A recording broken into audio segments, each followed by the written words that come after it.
Chers amis, bonjour. Nous sommes le mardi 29 août 2023. Il est 9 heures. Quelques news de l'Arménie, de l'Artsakh et de la diaspora arménienne. Une nouvelle fois, mes amis, donc le Dauphiné libéré, le journal ici local à Valence, Trois-Mardèche, avec un bel article donc, sur l'association Arménia qui avait tenu donc, son assemblée générale et qui prépare donc, le week-end prochain, donc dimanche, le forum des associations avec un stand arménien. Voilà, donc un bel article. Bon, format réduit, parce qu'en fait, le papier d'Arménie qu'on avait sur le Dauphiné a disparu depuis que le format est devenu en tabloïd.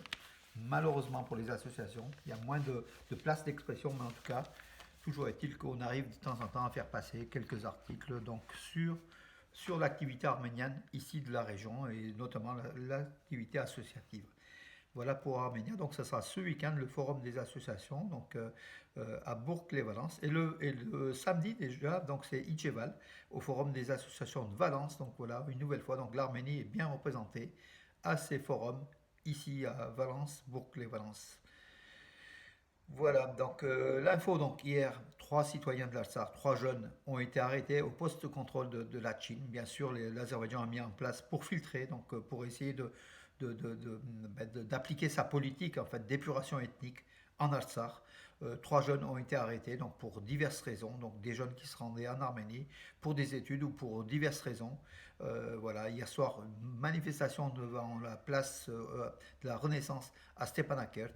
Le Parlement s'est réuni, le président arménien a aussi réuni un conseil de sécurité.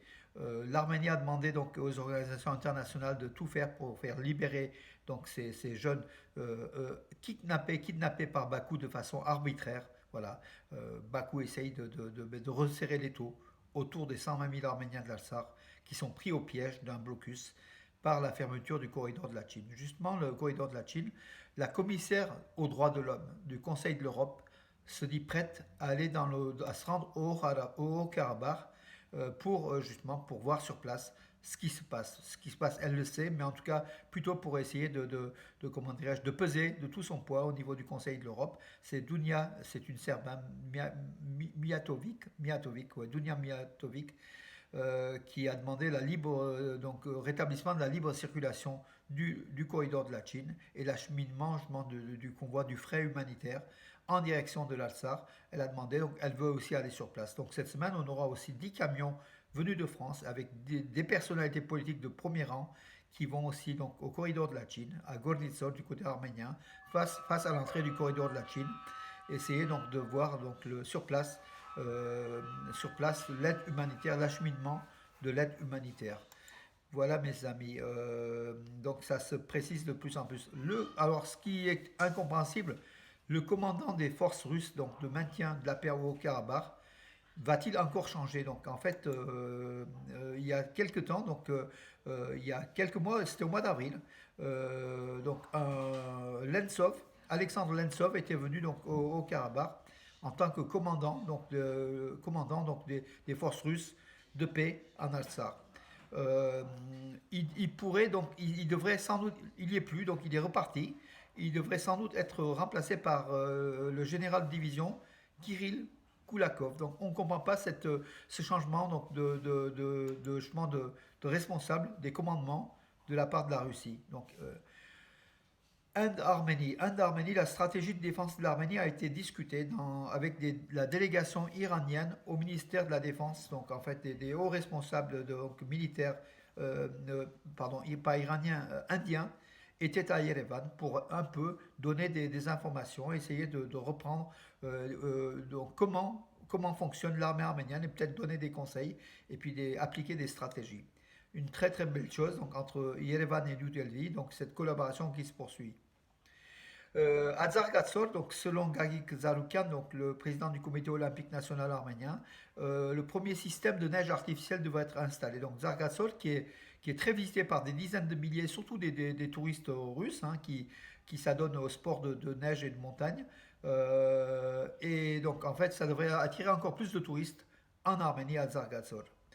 Tandis que le territoire du zoo de Erevan sera donc agrandi de 30 à 40%. Donc encore une bonne nouvelle, mes amis.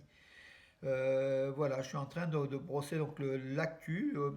On passe au sport. Elina Avanesian, l'arméno-russe, donc de 20 ans, numéro 66 mondial, s'est qualifiée au deuxième tour de l'US Open. Elle a battu en fait au premier tour la française donc Alizé Cornet en 3-7.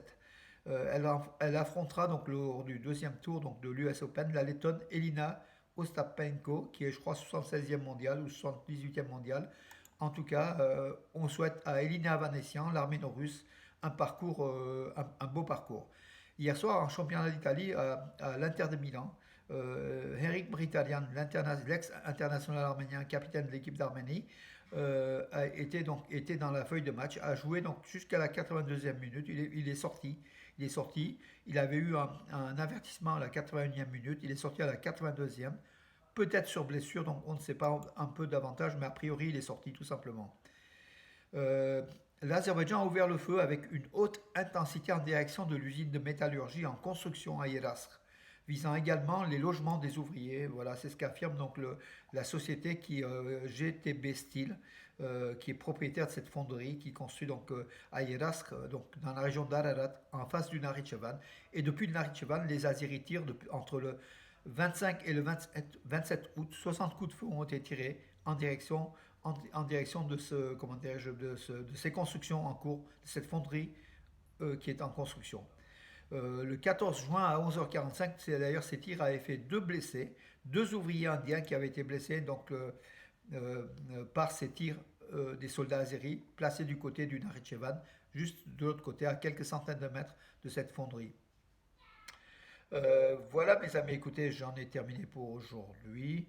La journée de la Chour Djivani donc à Khalkhalar. Donc Khalkhalar, c'est la région du Djabark, donc arménien, peuplée par de très nombreux Arméniens en Géorgie aujourd'hui, dans le village de donc, Kartsar a été célébré donc le bar de Djivani, donc son anniversaire chaque année, c'est traditionnel. Des milliers d'Arméniens se rassemblent et célèbrent cet anniversaire, mes amis. Voilà, mais écoutez, j'en ai terminé pour aujourd'hui. Je vous donne rendez-vous à demain et bonne journée, mes amis.